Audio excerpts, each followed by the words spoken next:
sometimes we have volunteers that come every blue moon, but you guys have been faithful to us. I've been here for 12 years, and we have a relationship with some of your members for over 40 years of being a blessing to the HSC Pediatric Center.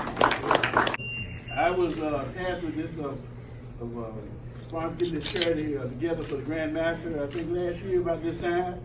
And we came up with this idea. But anyway, without further ado, I'm going to ask our most grateful Grand Master if he can come forward for remarks and for presentation. Thanks.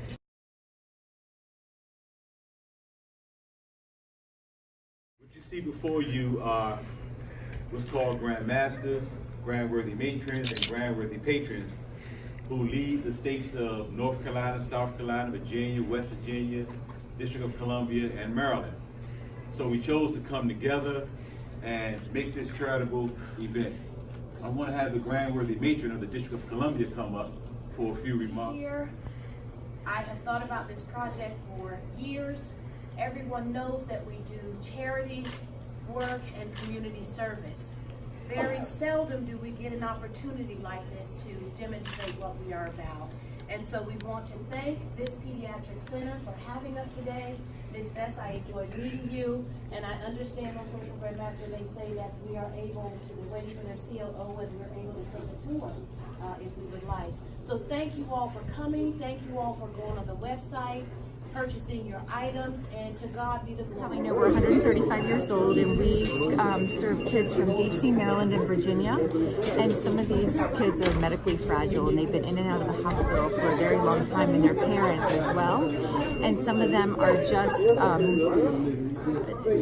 know, when we have things for the parents, special things for the parents and the kids, it makes their stay easier. It makes their lives a little bit easier. So while this isn't home for them, we try to make it as much like a home-like setting as we can. Because for these kids, they no longer need acute care. They're typically transitioning to home. And so how do we get them from a hospital to a home setting? How do we teach families how to get these kids that are chronically sick and medically complicated into car seats? How do they get to community outings? How do they transition? So it's very anxiety provoking and sometimes